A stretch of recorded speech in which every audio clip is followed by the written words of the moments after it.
messieurs, chers téléspectateurs, bonjour et bienvenue dans cette émission intitulée RAM, votre nouvelle émission dédiée à la redevabilité des acteurs humanitaires au Mali. RAM est une composante d'un projet initié par l'ONG AMSOD pour soutenir et renforcer les organisations humanitaires dans le cadre de la redevabilité au sein de leur organisation, encourager la participation et permettre aux bénéficiaires d'exprimer leurs besoins et prendre part aux décisions qui les concernent. Et désormais, c'est votre nouveau rendez-vous mensuel sur Joliba TV News. Pour cette présentation, je serai avec Attaher Alidou. Oui, bonjour Dedo, bonjour à tous les téléspectateurs. C'est un plaisir d'être avec Dedo. Le plaisir est partagé. Et ce mois-ci, nous avons comme invité M. Touré Mohamed Askia, représentant du Haut Commissariat des Nations Unies pour les réfugiés au Mali.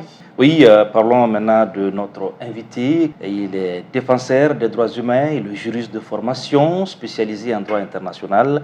Il débute sa carrière au sein des Nations Unies en 1992 comme chef de la sous-délégation en Afrique du Sud après la fin du régime de l'apartheid. Mauritanien d'origine, Mohamed Askia Touré est d'une grande culture de paix et de justice. Il maîtrise l'anglais, l'arabe et le français, ainsi que le wolof et le peul. Il a servi sur plusieurs champs d'opération, de l'Asie à l'Afrique, en passant par l'Europe et l'Amérique du Nord. M. Touré fut représentant de l'UNHCR en Guinée-Conakry. Il a aussi servi en République démocratique du Congo, en Centrafrique, puis en Côte d'Ivoire, avant de rejoindre le Mali en 2002. Voilà, et M. Touré, est-ce que vous vous reconnaissez dans ces termes? Un peu trop élogieux, mais bon, c'est bien moi, bien sûr. Alors, est-ce que vous pourriez nous expliquer en quelques mots le HCR et son mandat au Mali? Le HCR, en fait, merci beaucoup de m'avoir dans vos studios. Je suis honoré d'être invité à cette émission. Le HCR au Mali, enfin, le HCR tout court, c'est effectivement l'agence qui s'occupe des réfugiés, la protection des réfugiés, mais à cela, il faut peut-être rajouter une nouvelle définition, parce que le sigle est trompeur. Quand on parle d'HCR, donc toutes les personnes qui voient le HCR l'identifient aux réfugiés. Mais je pense qu'il faut aller au-delà de ce sigle. Le HCR, en fait, est l'agence des Nations Unies qui est en charge de la protection. Quand on entend protection, c'est en grande partie la protection juridique contre les violations des droits humains que peuvent subir les réfugiés. Mais à côté des réfugiés, il y a effectivement un ensemble de populations qui aujourd'hui rentrent sous le couvert du mandat du HCR, à savoir les personnes déplacées internes. Et bien entendu, la différence, elle est minime. C'est souvent des personnes qui sont dans les mêmes situations. La seule différence qui existe entre les deux catégories d'individus, c'est que les uns ont traversé une frontière internationale, donc sont considérés comme réfugiés, donc ont besoin de protection internationale. Et les autres, les personnes déplacées internes, comme le dit le mot interne, ils n'ont pas quitté le territoire national, mais ils ont aussi besoin de protection. Donc le HCR, bien sûr, à l'instar d'autres agences du système des Nations Unies et de la communauté des ONG, vient en secours et vient en aide à ces populations-là. Donc au Mali, bien entendu, donc pour revenir à votre question, précisément au Mali, donc le HCR est en charge de tout ce qui est protection des réfugiés, donc qui relève automatiquement de son mandat, mais aussi elle est en charge de tout ce qui est abri et tout ce qui est protection lorsqu'il s'agit de situations de déplacement interne. Donc ce sont les deux casquettes principales que le HCR a au Mali. Il y a une casquette qui est peu connue aussi des Maliens, c'est tout ce qui concerne l'apatridie, donc d'individus qui sont sans patrie. Donc, dans le cas du Mali, nous avons approximativement 15 000 Mauritaniens d'origine qui sont dans la région de Caille, qui aussi relèvent du HCR. Donc, en gros, pour me résumer, ce sont les trois casquettes que le HCR a au Mali: s'occuper des réfugiés, s'occuper de la protection des personnes déplacées internes, qui sont fort nombreux, et bien entendu des apatrides dans la région de Caille. Alors, Monsieur Touré, la redevabilité, qu'est-ce que c'est selon vous, puisque c'est de ça qu'il s'agit? Vous savez, la redevabilité, en fait, c'est un terme anglicisé qu'on a essayé de traduire en français, c'est la accountability. Donc, c'est le devoir de rendre compte. Je veux dire qu'on rend compte de ce qu'on fait, on rend compte de nos actions, on rend compte de nos activités. Et il est évident que tout ce que nous devons faire ne doit pas rester de manière méconnue, mais de s'assurer que ce pourquoi nous avons été mandatés est quelque chose qui est rendu compte. Rendu compte, non seulement on le doit à nos bénéficiaires, parce que simplement vous êtes censé vous occuper des réfugiés, comme les AMSOD, comme beaucoup d'entités qui travaillent à l'endroit de ces personnes-là. Donc il faut rendre compte, dire que vous êtes engagé à les protéger, il faut rendre compte que vous l'avez fait. Donc la redevabilité, c'est plus aussi un devoir éthique. Éthique, c'est moral, parce que tout simplement, il ne s'agit pas de dire je m'engage à faire quelque chose, ne pas le faire. Donc il faut s'engager à le faire et montrer qu'on l'a fait. Et bien entendu, il y a aussi un aspect important, c'est que la redevabilité aussi, elle est à l'endroit non seulement des personnes pour qui nous travaillons, mais aussi des personnes qui nous donnent des fonds. La communauté des donateurs donne des fonds aux entités qui travaillent, à savoir la chaire, l'AMSOD et tout un ensemble d'entités qui travaillent dans le monde humanitaire. Et cet argent vient de ces pays-là, et ces gouvernants doivent rendre compte à leurs constituants, doivent rendre compte à leur parlement, doivent rendre compte à leurs électeurs des sommes qu'ils ont allouées au monde humanitaire. Et donc je pense que de cela découle une sorte de cascade de toutes les personnes qui sont engagées, de rendre compte de qu'est-ce que vous avez fait, qu'est-ce que vous avez dit et quel est l'engagement que vous avez pris et jusqu'à quel niveau vous avez respecté cet engagement-là. Alors, comment l'UNHCR a opérationnalisé sa stratégie de redevabilité au Mali? Comment est-ce qu'elle communique avec les populations cibles? C'est ce que nous allons découvrir dans le reportage du mois qui a été réalisé sur les 3 mécanismes de redevabilité au sein de l'UNHCR. Suivez avec nous.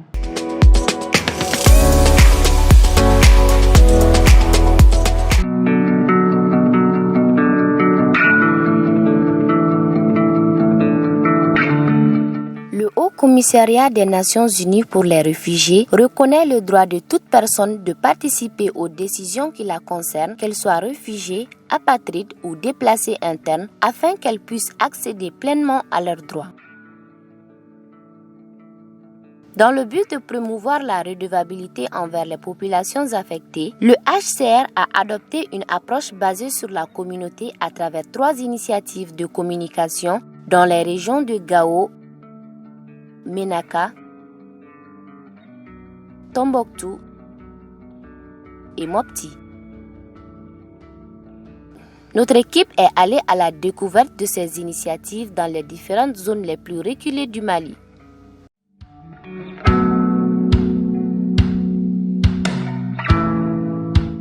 Le projet Un ménage, un téléphone vise à renforcer la communication bidirectionnelle avec les communautés déplacées de force, les réfugiés et rapatriés, de même que leur accès à l'assistance et aux services de protection.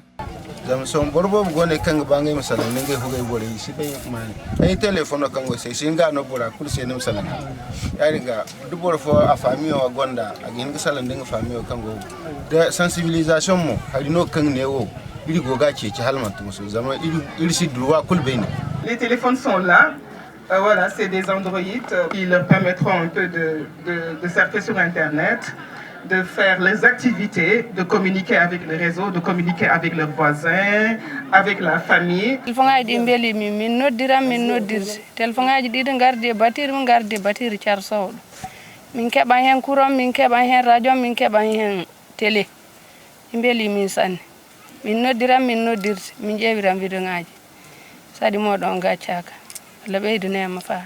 Entre 2021 et 2022, 400 kits de téléphone ont été fournis au Mali, plus particulièrement au centre. Donc, ICR n'a déplacé de manière téléphone fana inscrit Orange Money. Donc, au kera sabab téléphone sur le bouquin mo wele, fait on fait min kera jina obi bo kalama. WhatsApp kono na ni Facebook ani fait chama minu be téléphone kono. Comment vous allez amener les gens à maîtriser ça?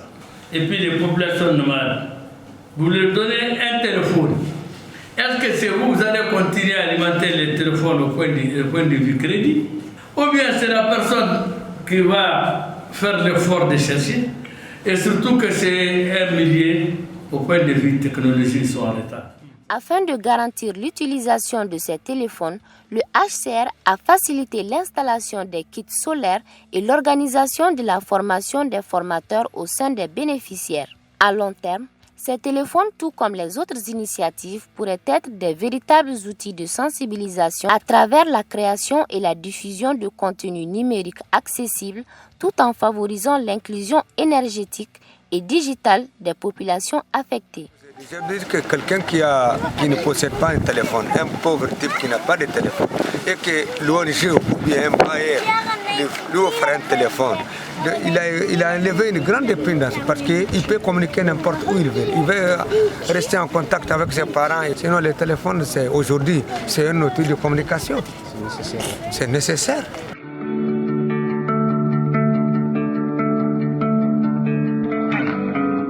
Deuxième initiative de communication avec les communautés au sein du HCR, la ligne bleue est un numéro tenu par les agents sur lequel les populations concernées peuvent appeler directement 2 fois par semaine ou préenregistrer des messages dans 4 langues locales et en français. À cette ligne bleue ont accès toutes les catégories de population que nous servons dans ce pays.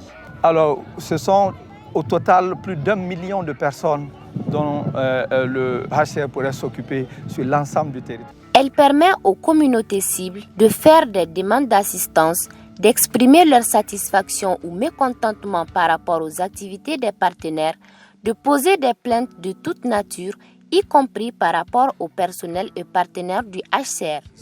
Il y a eu quelques-uns qui n'ont pas été assistés, qu'ils ont pris. Et je leur ai fait savoir, j'ai appelé leur direction, la ligne bleue, comment on appelle. Donc ils m'ont répondu qu'ils vont me rappeler. Depuis lors, ils ne m'ont plus rappelé. J'en avais appelé aussi une fois par rapport à des gens qui n'ont pas reçu leur goût. Quand j'ai appelé, ceux-ci quand même ont été satisfaits. Quand j'ai interpellé l'autre, ils ont été assistés. C'est lui permanemment qui prend toutes les les langues. C'est mieux. Parce que le PDI, s'il a son téléphone et qu'il n'a pas été assisté, son nom a été pris, lui-même il peut appeler. Il peut appeler et lui-même il explique, il s'exprime. C'est son droit. La ligne bleue permet également la gestion et le référencement plus efficace des préoccupations des populations.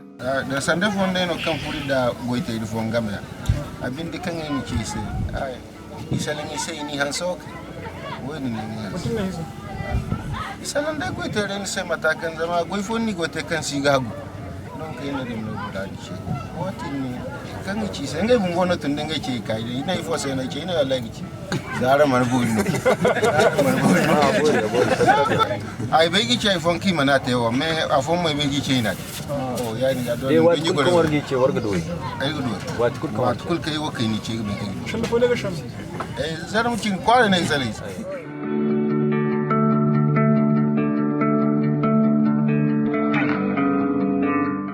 Le dernier mécanisme de redevabilité au sein de l'UNHCR répond aux défis de connectivité et d'accès aux communautés.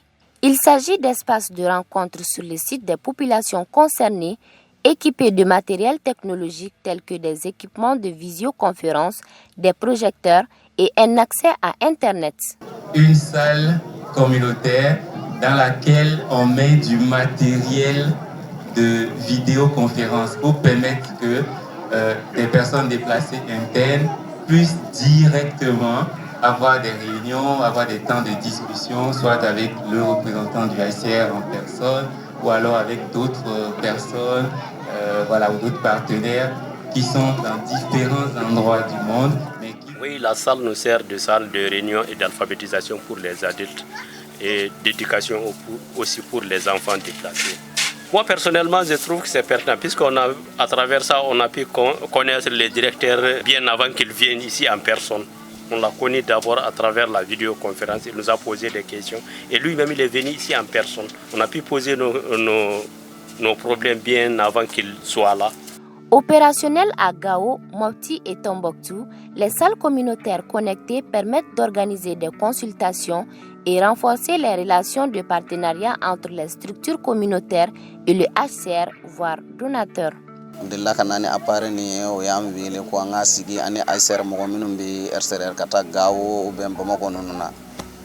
le fait que y aura une sécurité à tisaka sogo y aura fana fenga raside o kama de tunko be fento ya nere de koma o katani fenni ni yoro nyana man sorola abseka do yoro mina mo gote saka sunya fen dimsen saka magala o katana. Présent au Mali depuis 1980, le Haut Commissariat des Nations Unies pour les réfugiés UNHCR a pour mandat de conduire et de coordonner l'action internationale pour la protection des réfugiés et la recherche de solutions à leurs problèmes. Mais je pense que dans tout cela, ce qui est le plus important, c'est de tous ces 3 projets, ce qu'il faut retenir, c'est que c'est le niveau de protection que ça augmente. Le niveau de protection pour ces individus-là. Je veux dire que le régime de protection, bien entendu, est quelque chose qu'on devrait continuer à parfaire. Mais je pense qu'à travers ces 3 projets, je pense que la relevance, l'activité même de protection du HR s'en trouve beaucoup plus renforcée. Renforcée d'abord par la proximité des personnes qu'on protège, renforcée dans l'écoute qu'on peut avoir à l'endroit de ces individus-là et renforcée dans l'attente qu'ils peuvent avoir et savoir que le HR sera toujours là pour pouvoir répondre à leurs attentes. Dans le but de renforcer davantage la redevabilité envers les communautés et garantir leur participation et l'accès aux solutions numériques, ces 3 initiatives qui sont complémentaires obéissent au souci de la redevabilité, facilitent l'inclusion et améliorent l'accès des personnes déplacées à l'information sur leurs droits et la promotion des meilleurs environnements de protection dans les zones de déplacement.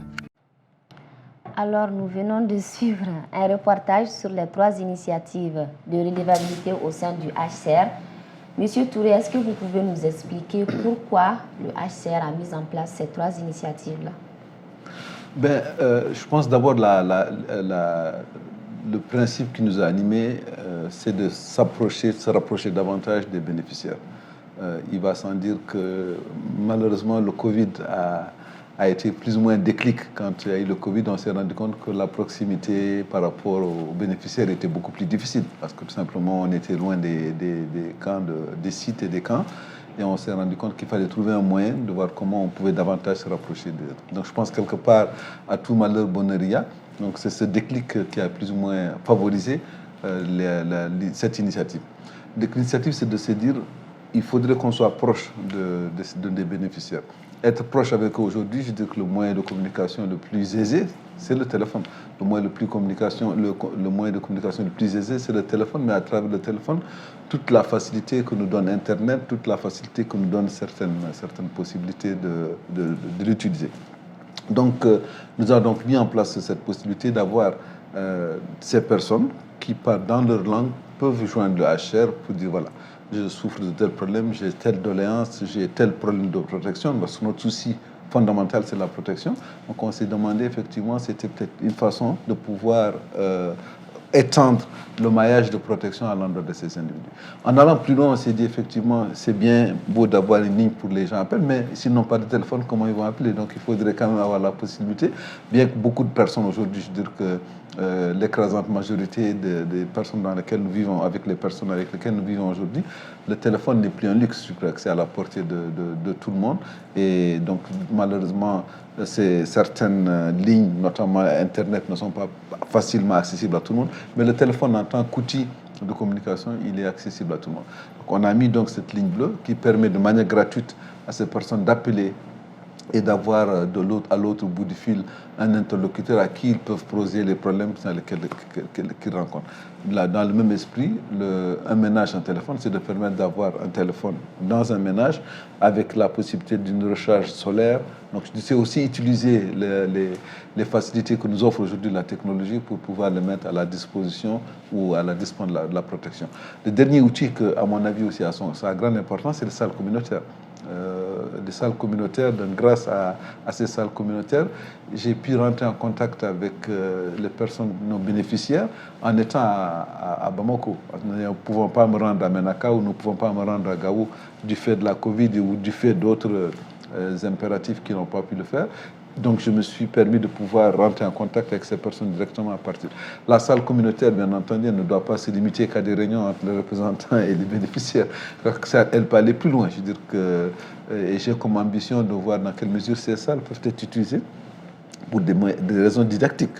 Donner des cours aux enfants, utiliser cet outil pour faire de la sensibilisation, pouvoir avoir accès aux femmes, pour pouvoir faire de la sensibilisation sur des violences sexuelles contre le genre, etc. Avoir accès à cet outil pour pouvoir donner des cours d'alphabétisation, des cours de... Donc je pense qu'aujourd'hui on n'en est qu'à ses balbutiements, mais à mon avis je crois que c'est quelque chose qui peut prendre de l'ampleur pour pouvoir permettre en tout cas une meilleure protection. Donc en conclusion, pour moi, c'est un mariage extraordinaire entre la technologie et la protection. Je veux dire qu'on arrive à lier et la technologie et la protection pour le bénéfice de tous ces individus. Alors, parlant de proximité, quels sont les avantages que le HCR a eu à tirer de ces mécanismes de redevabilité-là?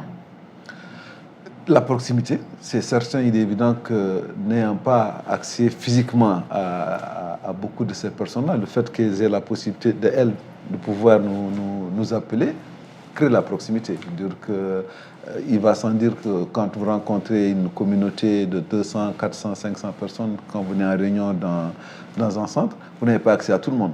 Donc, mais là, grâce à ces moyens technologiques, les personnes ont accès à vous. Donc, ayant accès à vous, donc je pense que la proximité, elle se crée tout de suite comme ça.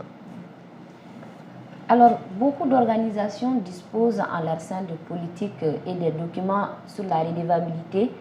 Mais chez vous, chez le HCR, en termes de statistiques, en termes de chiffres, quels sont ces quelques chiffres-là que vous pouvez partager avec nous? Le premier chiffre qui me vient à l'esprit, certainement, c'est sur la ligne bleue. Comme on l'a vu dans le reportage, c'est une façon extraordinaire pour permettre aux personnes de pouvoir contacter la HCR pour pouvoir effectivement mettre à nu les soucis qu'ils rencontrent.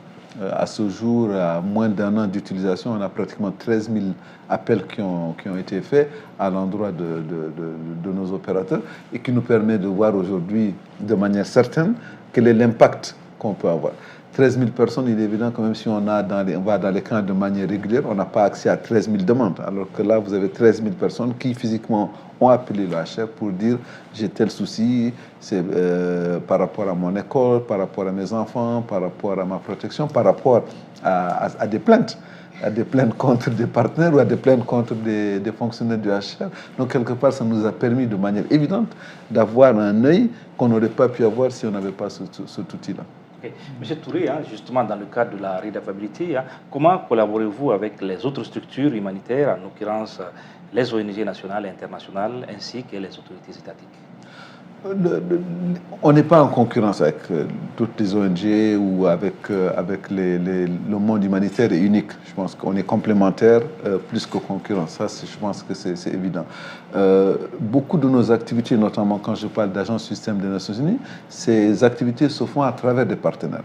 Donc c'est souvent des partenaires, pour ne pas les citer, AMSOD est l'un des premiers avec lesquels nous travaillons ici au Mali. Donc elle nous sert quelque part de point d'entrée par rapport à la communauté. Je veux dire qu'elle est présente dans tous les champs d'opération, elle est présente auprès des populations, elle a du staff qui parle les langues qu'il faut. Donc, quelque part, c'est une porte d'entrée par rapport aux communautés. Bien entendu, vu qu'on a signé un partenariat, la redevabilité est grande par rapport à AMSOD. Je veux dire, AMSOD doit de manière régulière rapporter à nous, au HCR, pour dire voilà, telle activité a été faite, telle activité n'a pas été faite, quels sont les manquements, et à nous de réorienter, bien entendu.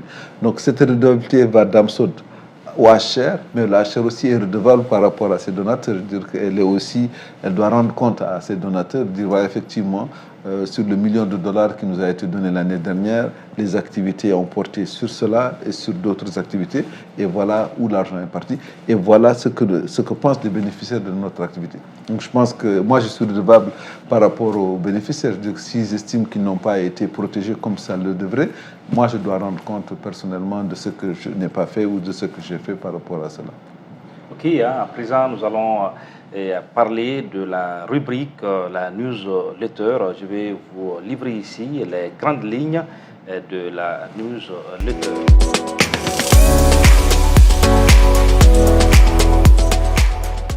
À la région de Gao, des incursions et menaces des groupes armés sur la population sont à l'origine des déplacements des populations enregistrés notamment dans les localités de Ntilit vers Gao et Goussi, où la population a été sommée de quitter la zone dans les 72 heures. Des cas d'enlèvement de personnes et de vol de bétail se multiplient aussi dans les cercles d'Ansongo et de Tessit, provoquant le déplacement de la population. Néanmoins, suite aux opérations militaires conduites dans la zone d'Ansongo, l'accès à Tessit, qui était impossible depuis le 19 novembre, serait désormais accessible. Les acteurs humanitaires sont en train d'analyser la situation pour une éventuelle mission d'évaluation des besoins des personnes restées sur place. L'accès dans la région de Menaka, notamment dans les cercles d'Anderboukan et d'Inekar, reste difficile malgré la reprise des trafics sur l'axe d'Anderboukan-Menaka et la reprise des foires. Un incident concernant le pillage du bureau d'ONG dans la ville d'Anderboukan a été enregistré en janvier, malgré que l'organisation ne soit plus présente dans la ville depuis mars 2022 à cause de la recrudescence du conflit. La situation reste imprévisible avec des risques d'enlèvement dans la ville de Menaka. Les opérations militaires dans les régions de Ségou et de Mopti continuent. Ceci entrave les activités humanitaires dans le centre du pays, notamment dans la commune de Dougoufri, cercle de Nyono, où les ONG ont été obligées de reporter leurs activités en raison des opérations en cours. Des humanitaires interceptés par des groupes armés non étatiques entre les communes de Sougoulbe et Tenuku, région de Mopti, ont été enlevés et détenus pendant une semaine. L'accès dans la zone est difficile en raison de la forte présence des groupes armés, des engins explosifs, mines et opérations en cours. Une dégradation de la situation sécuritaire dans la région de Tombouctou a été enregistrée suite à l'augmentation des incidents sécuritaires. 46 incidents en janvier 2023 comparé à 36 en décembre 2022 dans certains villages ainsi que sur les axes routiers tels que Gundam Tombouctou, Tombouctou-Ber, Tombouctou-Diré. La situation d'accès dans le cercle de Diré et Niafunké reste préoccupante avec un total de 2 communes qui ne sont plus accessibles aux acteurs humanitaires depuis juillet 2022. Les secteurs les plus touchés restent la santé et l'éducation, malgré les négociations pour la réouverture des écoles dans le cercle de Tonka et Taï et sur le site de amsord.org. Et voilà l'essentiel de la newsletter. Alors, merci à Taher pour cette météo humanitaire. Donc, à présent, nous allons suivre un reportage sur quelques témoignages recueillis sur vos bénéficiaires aux 3 activités de redevabilité. Tout de suite, suivez avec nous.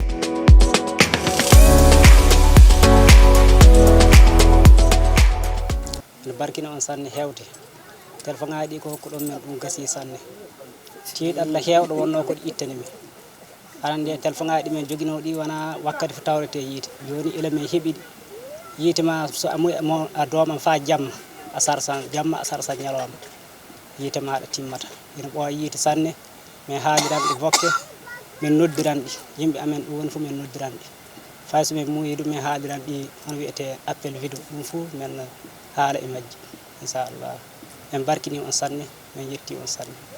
J'ai une fois utilisé la ligne bleue. Je l'ai appelé, mais auparavant, avant ça, je ne savais pas qu'il y a la ligne bleue. Lors de distribution de distribution des trucs du CNCR, c'est fait ici dans la maison chaque fois que j'ai vu le numéro bleu là, je l'ai appelé pour vraiment savoir quel obstacle qui m'a empêché d'avoir mes droits d'abord là-bas au niveau du CNCR en tant que réfugié.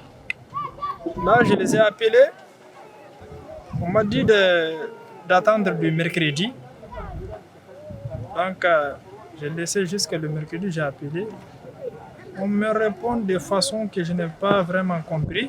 Jusqu'à là, quand même, il n'y a pas de suite. Et je les ai beaucoup parlé. Ils m'ont même demandé d'enregistrer ta voix, même tout ce que tu vas dire. Il faut attendre un signal pour dire tout ce que tu vas dire. Là, après, on va te répondre. Jusqu'à là, ça fait aujourd'hui plus de 3 mois comme ça. Je n'ai pas eu la suite jusqu'à présent. Téléphone nafi mi jaati min ji hen nafa sabi sa wari no ko wala téléphone yalti wala téléphone yimbe mana kumpa ma sa wala téléphone wala ko noddira albarka Allah min kebi téléphone aji ko andi ka kumpa wala yame yimbe amen woni fu mi de andi kambe de be andi be min goni de noddira bati edim go bati no jare muti min gondo min charge min ko kam min ko ka do min charge. Alors, nous venons de suivre quelques témoignages des bénéficiaires des 3 initiatives de redevabilité au sein du HCR. Monsieur Touré, quelles sont vos impressions face à ces témoignages-là? Bon, c'est assez satisfaisant et je pense que ça montre un peu un engouement et une adhésion à ces populations à l'endroit de ces outils-là. Je crois que ça fait plaisir de voir ça et ça fait plaisir de savoir que l'impact en fait peut être réel et l'impact peut être grand par rapport à ces populations. Je réitère le fait que c'est un outil de protection très important pour nous assurer que nous avons accès et ces populations ont accès aussi à nous, à travers nous. La redevabilité ne fait que grandir en fait. Alors nous tendons déjà vers la fin de cette émission. Est-ce que pour la clôture, vous avez quelques mots? Déjà vous remercier et je dois te rappeler que, comme je l'ai dit tout à l'heure, ces outils sont des outils formidables, des outils de protection formidables. C'est un mariage évident entre la technologie et la protection. Comme je l'ai dit tout à l'heure, il y a près de 13 000 appels qui ont été faits en moins d'1 an. Donc nous espérons que ces appels vont continuer à grandir. Et même si souvent les gens appellent, ce ne sont pas nécessairement des soucis de protection en tant que tel, mais le fait d'avoir accès directement au HR, c'est quelque chose de formidable. Et je crois que c'est quelque chose sur lequel nous encourageons énormément les populations à faire recours. C'est un instrument qui leur appartient et je crois qu'ils gagneraient à davantage l'utiliser pour pouvoir s'assurer que leur protection est là. Et bien entendu, je continue à dire que la redevabilité, elle doit être là. Dire qu'on est tous redevables de quelque chose. Je veux dire que c'est un problème éthique, c'est un problème moral. Je crois que tout ce qu'on fait dans notre vie, tout ce qu'on s'engage à faire, je crois qu'il est évident de rendre compte de ce qu'on a fait. Et je crois qu'on est jugé en fonction de ça par rapport aux bénéficiaires. M. Touré, merci. Nous avons beaucoup appris avec vous. Vous êtes un bon interlocuteur. Merci et vivement la redevabilité dans tous les domaines. Merci aussi. Voilà, alors c'est la fin de cette émission. Nous vous remercions de l'avoir suivi. Et les acteurs humanitaires qui souhaitent contacter AMSOD peuvent directement nous contacter à travers le mail amsod@amsod.org ou sur jelika@amsod.org. Vous pouvez également nous appeler au numéro suivant 20 28 44 07. Je répète, 20 28 44 07. Quant à nous, nous nous donnons rendez-vous le mois prochain pour un nouveau numéro du RAM sur Joliba TV News. À bientôt.